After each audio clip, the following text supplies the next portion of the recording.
Well, hello from the violin shop again. And today, a little different looking.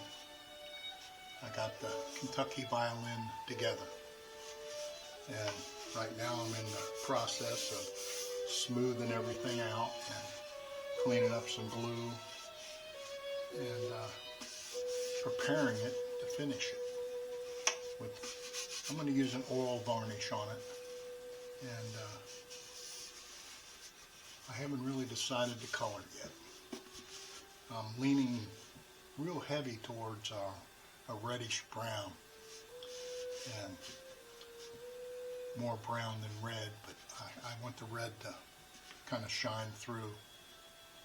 And what I've been doing this morning is basically taking some 500 grit sandpaper and going around my edges and cleaning them up.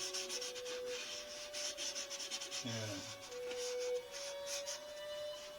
they're cleaning up very nicely.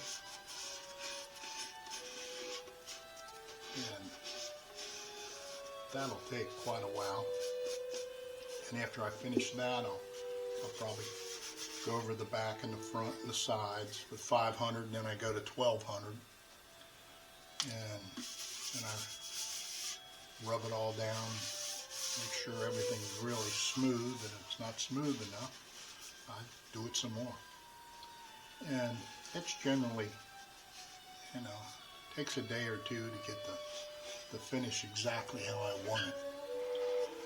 And after that, I still have to cut in the saddle, and that doesn't take that long, but you got to be careful and precise. And then it's off to the races on finishing. I'll put a ground coat on it. Probably use 2 coats of clear varnish. Oil varnish is my ground. And I'll apply both coats on without sanding in between. And then I'll sand that smooth and just see how it feels and how it looks.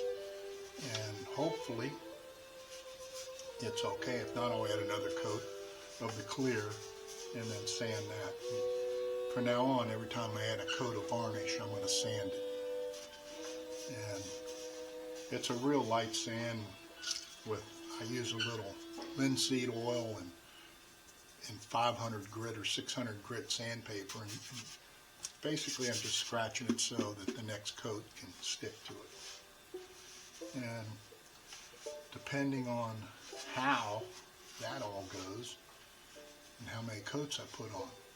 But I can tell you, putting this thing together, you can really tell how a violin's going to sound by how the wood reacts. And the wood on this violin took a life of its own.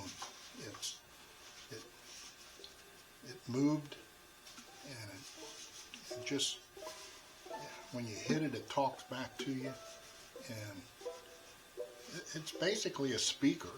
I mean, that's, the sound goes in and comes back out, and I think it's going to be really a nice sounding violin. So only time will tell. And if I get my violin player over here and she can play these things, we'll tape that and make sure everybody gets to see what these sound like. Because I can tell you, the few I have sound really good. And this one, I think, is going to not only project very well, but it's going to have a rich sound. And when I first started building these things, I wasn't really sure how to get the sound out of them, but you eventually learn, and how the top plate has to move and the back plate has to vibrate, and it all comes together, and you end up with a decent sounding instrument. And I hope this one's going to be pretty, and I hope it sounds great. So that's all I got today. But next time I'll have the saddle in, and I'll drill a little hole for my end pin, but I won't drill that all the way. I'll just stick a 1/4 inch dowel in it so I can stick it in my stand and let it dry in that when I'm finishing it. And we'll be on the finishing process. And with the neck on it, it'll look great. I can tell that right now. So, or with the fingerboard, my bad. But there you go. I'll see you next time from the Violin Shop. Thanks for watching.